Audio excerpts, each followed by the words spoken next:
Bienvenue dans 50 nuances d'horreur. Je suis Lily Allan, autrice, chroniqueuse littéraire et amoureuse d'horreur depuis toujours. Pas l'horreur pour choquer, pas celle qui se consomme vite et s'oublie, mais celle qui reste, celle qui travaille l'imagination longtemps après avoir refermé le livre. Dans chaque épisode, on prend le temps. On ouvre un roman, un recueil, un classique ou un sous-genre et on le regarde sous toutes ses coutures. On parle de voix, de structure, de rythme, de motifs, de ce que le texte dit et de ce qu'il choisit de taire. Installe-toi, prends ton livre préféré ou celui que tu hésites encore à ouvrir et viens, on va explorer ensemble l'endroit où la littérature et l'horreur se rencontrent. Les trigger warnings de cet épisode peuvent être arrestation arbitraire, humiliation, violence institutionnelle, angoisse administrative, domination judiciaire, culpabilité, paranoïa, épuisement psychique, sexualisation trouble, manipulation, exécution, mort. Le traitement sera sobre, on parle littérature, loi, culpabilité et absurdité moderne, sans réduire Kafka à « c'est bizarre, donc c'est kafkaïen ». Le procès paraît après la mort de Kafka. Le manuscrit reste inachevé et est édité par Max Brod et publié en 1925 chez Die Schmiede à Berlin. Kafka avait travaillé sur le roman principalement entre 1914 et 1915, en rédigeant des chapitres et fragments dans plusieurs carnets, sans laisser une organisation définitive entièrement stabilisée. Ce détail n'est pas une simple note d'édition, il est presque organique. Le procès est un roman inachevé sur une procédure interminable. Un livre publié contre la disparition à partir de fragments sur un homme qui ne parvient jamais à accéder au centre de son propre dossier. Il y a quelque chose de vertigineusement cohérent dans cette incohérence. Tu crois peut-être connaître le procès parce que le mot kafkaïen est devenu un adjectif courant. On l'utilise pour parler d'un courrier administratif incompréhensible, d'une institution qui te renvoie de guichet en guichet, d'une situation absurde où personne ne sait répondre mais où tout le monde exige quand même quelque chose de toi. Le problème, c'est que l'usage courant du mot a parfois aplati Kafka. On en a fait le nom d'un casse-tête administratif. Mais le procès est beaucoup plus violent que ça. Ce n'est pas seulement l'administration est absurde, c'est une force sans visage, entre dans ta chambre, t'accuse sans t'expliquer, transforme ta vie entière en défense impossible, puis te laisse participer toi-même à ton propre effacement. Le roman commence avec une brutalité calme. Joseph K. se réveille le matin de son 30e anniversaire. Deux hommes sont là, il est arrêté, mais il peut continuer sa vie. Voilà l'horreur exacte. L'arrestation ne ressemble pas à une arrestation. Pas de chaos immédiat, pas de menottes spectaculaires, pas de chef d'accusation clair. On lui dit qu'une procédure est ouverte contre lui, mais il peut aller à la banque, travailler, parler, circuler. Il est arrêté sans être enfermé.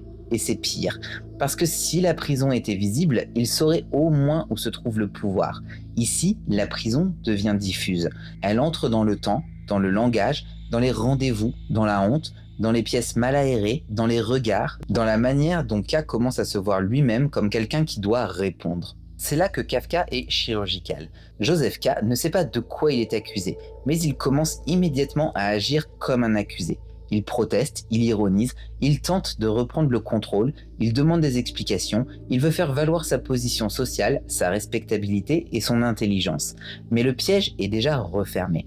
À partir du moment où il répond à l'accusation, même pour la contester, il entre dans sa logique. La procédure n'a pas besoin de prouver sa culpabilité pour produire des effets.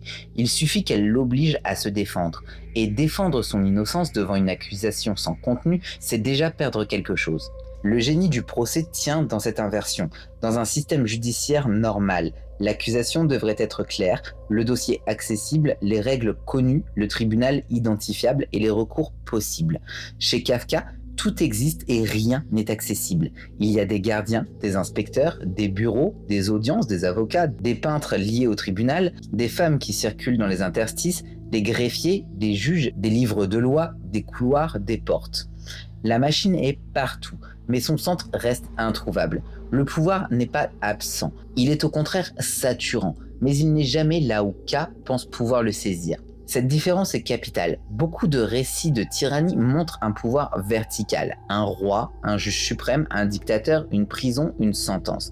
Kafka montre un pouvoir atmosphérique, une sorte d'humidité institutionnelle. Tout semble mouillé par le tribunal. Les chambres privées, les greniers, les ateliers, les bureaux, les conversations, les corps, les désirs. Le tribunal n'est pas seulement un bâtiment, c'est un climat. Et c'est pour cela qu'il est si difficile à combattre. On ne renverse pas un climat avec un argument. Joseph K. travaille dans une banque. Ce n'est pas un hasard. Il est un homme d'ordre, d'écriture, de chiffres, de respectabilité, de hiérarchie moderne. Il n'est pas marginal, romantique. Il n'est pas un criminel visible. Il n'est pas un rebelle. Il est un homme intégré, fonctionnel, sûr de sa place. Et le roman commence précisément en retirant la stabilité de cette place. K croit d'abord que son statut va le protéger. Il parle comme quelqu'un qui pense encore que le monde est raisonnable. Il croit pouvoir exiger des preuves, dénoncer une erreur, rappeler les règles. Mais la procédure kafkaïenne ne se situe pas sur le terrain de la raison commune. Elle absorbe la raison comme un bruit de plus. Ce point est essentiel. K n'est pas seulement une victime d'une institution absurde, il est victime de sa propre croyance dans la possibilité de maîtriser l'absurde par la logique. Il veut comprendre, classer, hiérarchiser, dominer la situation. Il veut être plus intelligent que le système, il veut gagner par lucidité. Mais le procès montre que la lucidité seule ne suffit pas.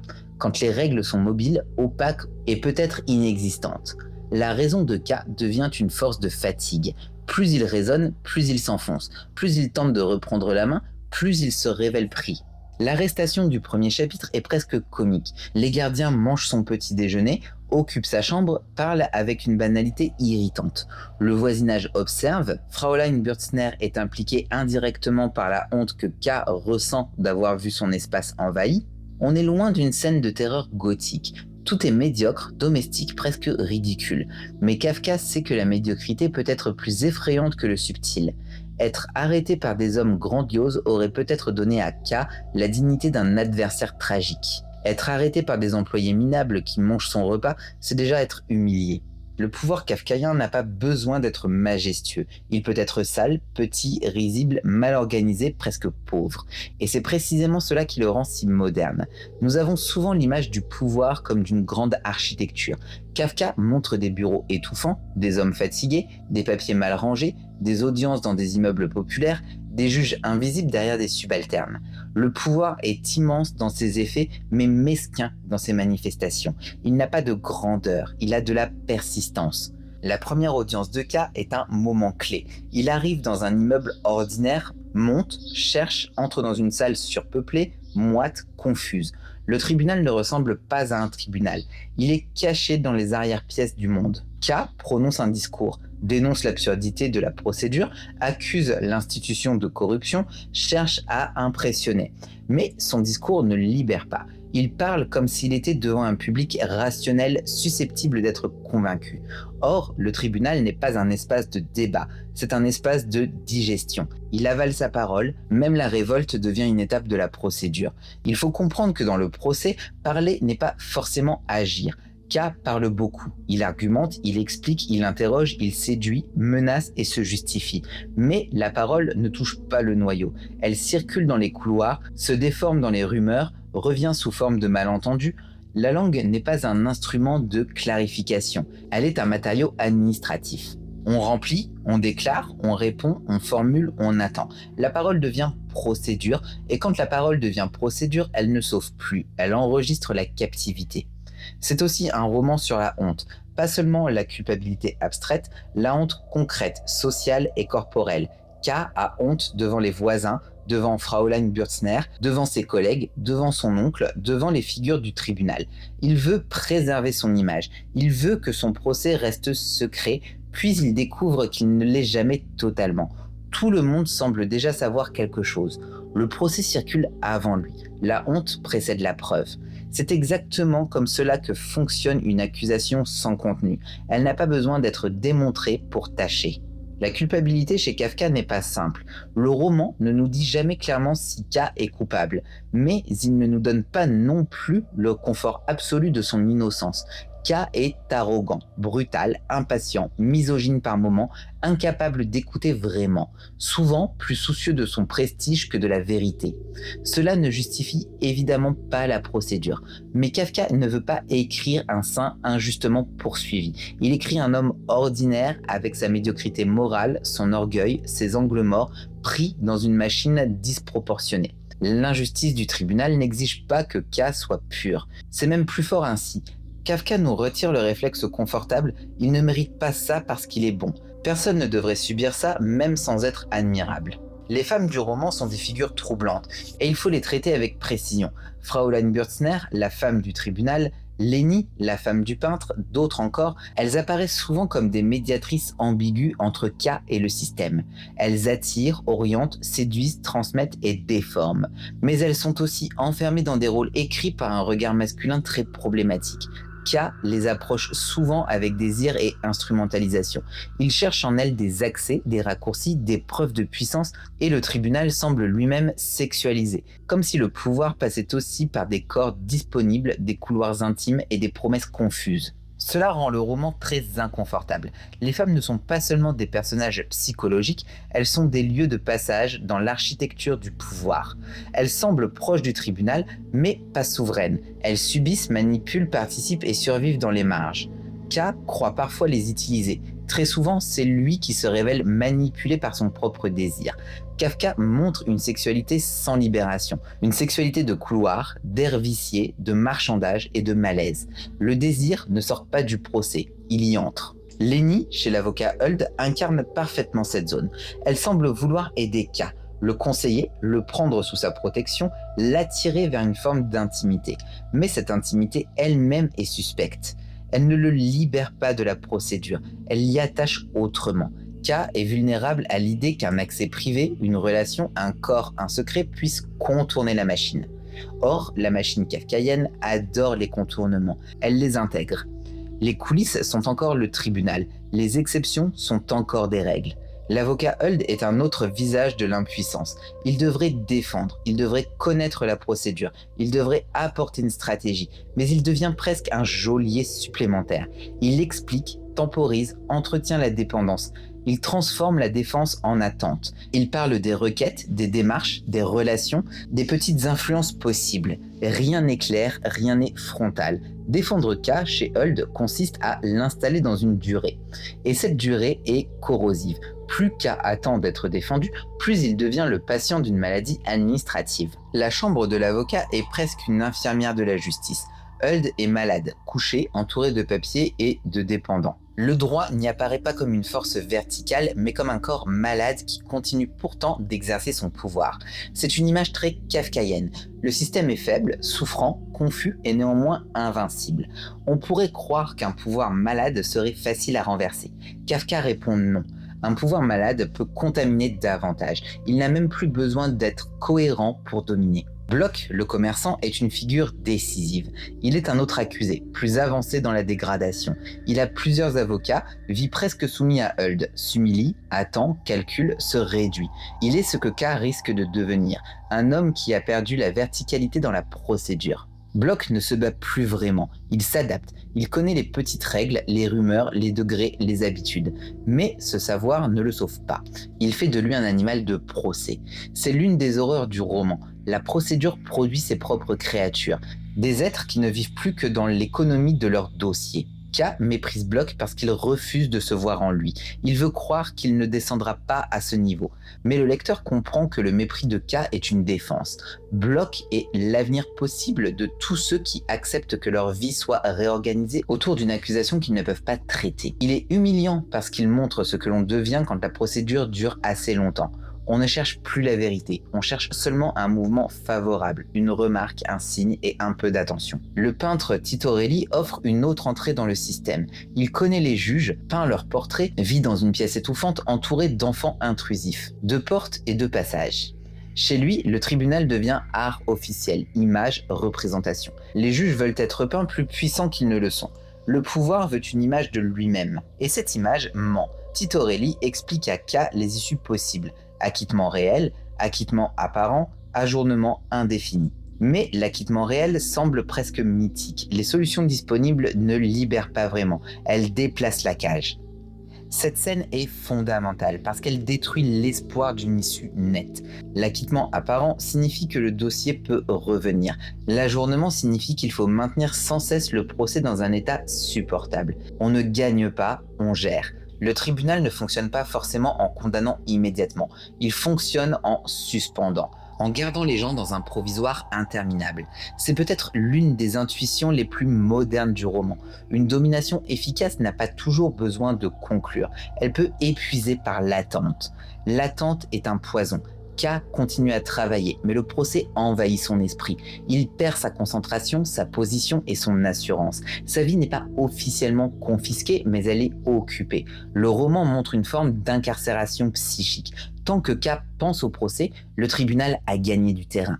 Et il y pense tout le temps. C'est cela, l'arrestation sans prison. Ton corps peut circuler, mais ton attention est capturée. Le pouvoir moderne sait très bien faire ça. Il n'a pas toujours besoin de murs. Il suffit qu'il te force à organiser ton temps autour de lui. Le procès est donc aussi un roman de la fatigue. Pas une fatigue spectaculaire, mais une usure mentale. K est progressivement séparé de sa propre vie. Les rendez-vous, les conseils, les hypothèses, les personnages qui savent quelque chose ou prétendent savoir. Les couloirs, les dossiers invisibles. Tout cela l'épuise. L'énergie qui devrait servir à vivre est consacrée à se défendre contre quelque chose d'indéfini. L'absurde n'est pas seulement philosophique, il est métabolique. Il consomme les forces. La cathédrale est l'un des grands moments du roman. K y rencontre un prêtre, ou plutôt un aumônier de prison, qui lui raconte la parabole devant la loi. Un homme de la campagne veut entrer dans la loi. Un gardien l'en empêche, l'homme attend toute sa vie devant la porte. À la fin, il apprend que cette entrée n'était destinée qu'à lui, et qu'elle va maintenant être fermée. Cette parabole est souvent lue comme le cœur du roman, mais il faut faire attention. Kafka ne donne pas une clé, il donne une machine d'interprétation qui produit elle-même l'enfermement. Le prêtre et K discutent de la parabole, des interprétations possibles, des rapports entre l'homme, le gardien, la loi, l'attente et la tromperie. Et plus ils interprètent, moins la parabole s'ouvre. C'est ça Kafka. Même le texte censé éclairer le roman devient un nouveau tribunal. On peut passer sa vie à interpréter la porte au lieu d'entrer. On peut passer sa vie à discuter du gardien au lieu de franchir le seuil. Mais peut-on franchir ? Le roman ne répond pas. Il montre seulement l'homme qui attend, comme K attend, comme tous les accusés attendent, comme le lecteur qui attend une signification définitive qui ne vient pas. La loi dans le procès n'est pas simplement le droit positif, elle est une force presque métaphysique, mais toujours incarnée dans des détails sales, bureaucratiques et ridicules. C'est ce mélange qui rend le roman si fort. Si la loi était purement divine, on lirait une allégorie religieuse. Si elle était purement administrative, on lirait une satire bureaucratique. Chez Kafka, elle est les deux et aucun des deux. Elle est à la hauteur d'un mystère et la saleté d'un grenier. Elle promet une vérité ultime, puis se manifeste par des employés mesquins. Elle attire comme un absolu, mais elle sent l'air vicié. Le prêtre dit à K qu'il se trompe peut-être de tribunal, ou plutôt il lui montre que le tribunal ne se laisse pas penser depuis l'extérieur. K veut être sujet face à un objet. Il veut analyser la procédure, mais la procédure l'analyse déjà. Il veut juger le tribunal, mais il est déjà jugé. Il veut comprendre la loi, mais il est déjà placé devant elle. C'est la grande humiliation kafkaïenne. Tu n'arrives jamais en premier. Le système t'a précédé. Même ta révolte était prévue comme une possibilité parmi d'autres. La fin du roman est d'une violence froide. Deux hommes viennent chercher K. La scène est presque cérémoniale. Ils l'emmènent dans une carrière ou un lieu périphérique et l'exécutent. K ne comprend pas mieux. Il ne s'est pas défendu jusqu'à une victoire. Il ne s'est pas révolté jusqu'à une mort héroïque. Il accompagne presque sa propre exécution dans une honte amicale. Ce final est l'un des plus durs de la littérature moderne parce qu'il donne au personnage la dignité tragique qu'on attend. K ne meurt pas en martyr. Il meurt comme un homme dont la procédure a absorbé jusqu'à la possibilité de mourir proprement. La phrase finale autour de la honte qui doit lui survivre est un coup de couteau. Le tribunal ne prend pas seulement une vie, il laisse une honte. C'est cela la victoire totale de la procédure, faire en sorte que même la victime paraisse contaminée par sa condamnation. On ne sait toujours pas ce qu'il a fait, peut-être rien. Même la honte reste, elle colle au corps mort, elle remplace l'explication. Voilà le pouvoir absolu d'une accusation sans contenu. Elle peut survivre à l'absence de preuves. Le roman pose donc une question brutale. Qu'est-ce que la culpabilité quand la faute n'est jamais nommée ? Dans une lecture religieuse, on peut y voir la culpabilité originelle, l'homme coupable d'exister devant une loi inaccessible. Dans une lecture politique, on peut y voir la violence des bureaucraties modernes, des États, des institutions qui écrasent l'individu. Dans une lecture psychologique, on peut y voir l'intériorisation de la honte, la paranoïa, le rapport au père, au désir, à l'autorité. Toutes ces lectures sont possibles, aucune ne suffit seule. Le procès est grand parce qu'il ne se laisse pas réduire à une clé. Il produit un appareil à interprétation, et cet appareil ressemble à son tribunal. C'est peut-être le piège ultime. Lire le procès, c'est vouloir comprendre le procès de K. Et vouloir comprendre, c'est entrer dans le même mouvement que K. Nous aussi, nous cherchons le dossier. Nous aussi, nous voulons la faute. Nous aussi, nous voulons savoir si le tribunal est réel, symbolique, religieux, politique ou psychique. Nous aussi, nous attendons devant la porte du sens. Kafka nous place dans une position inconfortable. Interpréter, c'est nécessaire. Mais croire qu'une interprétation va libérer le texte, c'est naïf. Le roman reste fermé au moment même où il se donne. On dit souvent que Kafka annonce les totalitarismes du XXe siècle. Il faut être prudent avec des prophéties rétrospectives. Kafka n'écrit pas un roman documentaire sur la dictature précise, mais il capte quelque chose qui deviendra central, l'individu pris dans des systèmes impersonnels, l'accusation sans transparence, le pouvoir qui produit des dossiers, l'impossibilité de savoir exactement où répondre, la confusion entre procédure et vérité, l'épuisement administratif, la honte comme outil politique. En cela, le procès appartient pleinement à la modernité noire. Mais le roman ne parle pas seulement de l'État, il parle de toutes les formes du pouvoir où l'accusé doit deviner les règles. Famille, entreprise, institutions, religion, justice, couple, communauté, réseaux sociaux, partout où l'on peut être condamné sans savoir exactement quelle phrase, quel geste, quelle existence a déclenché la procédure. Partout où il faut s'expliquer devant un tribunal qui ne donne pas ses critères. Partout où l'on commence à se défendre avant même de savoir si l'on a fait quelque chose. Voilà pourquoi le procès reste violent. Il ne décrit pas seulement un monde ancien, il décrit une structure de domination qui se répète. Le mot procès lui-même est double. Il désigne le procès juridique, mais aussi le processus. Ce qui arrive à K est moins une audience qu'un processus de transformation.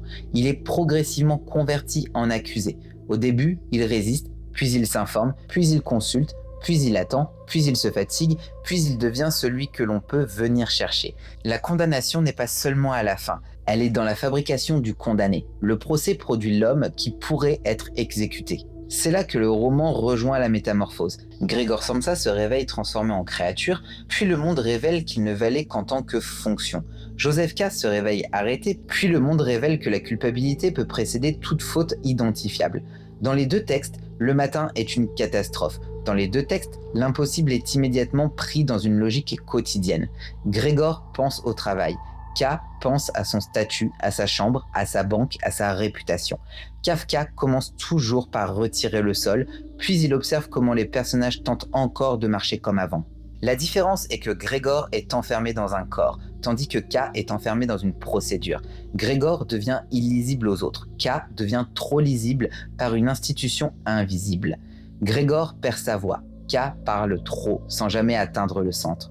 Grégor est rejeté par sa famille. K est absorbé par un tribunal qui ressemble parfois à une famille monstrueuse, avec ses dépendances, ses hiérarchies, ses secrets, ses chambres. Les deux romans parlent de déshumanisation, mais par deux voies différentes. L'un par la forme corporelle, l'autre par la forme juridique. Le procès est aussi un roman d'espace étouffant. Les bureaux du tribunal sont souvent en hauteur, dans des combles, des greniers, des pièces sans air. On monte pour accéder à la loi, mais ce haut n'a rien de sublime. Ce n'est pas une ascension vers la lumière, c'est une montée vers l'asphyxie. Les couloirs sont étroits, les pièces bondées, les corps collants, les enfants trop proches, les fenêtres insuffisantes. La verticalité religieuse ou judiciaire est remplacée par une verticalité d'air vicié. On monte et l'on respire moins. Cette spatialité est capitale. Kafka ne fait pas seulement peur avec des idées, il fait peur avec des pièces. Le tribunal est une sensation physique, chaleur, manque d'air, proximité, fatigue, poussière, escalier, porte et plafond bas. L'absurde kafkaïen n'est pas abstrait, il se transpire. K est souvent physiquement mal à l'aise dans les lieux de la procédure. Le corps sait que quelque chose ne va pas avant que l'esprit puisse formuler. Comme chez Blackwood, le lieu travaille les nerfs, mais ici, la forêt est remplacée par l'administration. Le roman est également traversé par une étrange théâtralité. L'arrestation ressemble à une mise en scène. La première audience ressemble à un public préparé, Les conversations semblent parfois jouer des rôles, les personnages apparaissent comme des fonctions, gardiens, inspecteurs, avocats, peintres, prêtres, accusés. Mais cette théâtralité ne donne pas de spectacle clair. Elle donne l'impression que K est toujours en retard sur la scène où il joue. Les autres connaissent peut-être le script, lui improvise, et son improvisation l'accuse davantage. Le nom, Joseph K, est lui-même une réduction. Un prénom complet, une initiale. Pas une anonymisation totale, mais une entaille dans l'identité.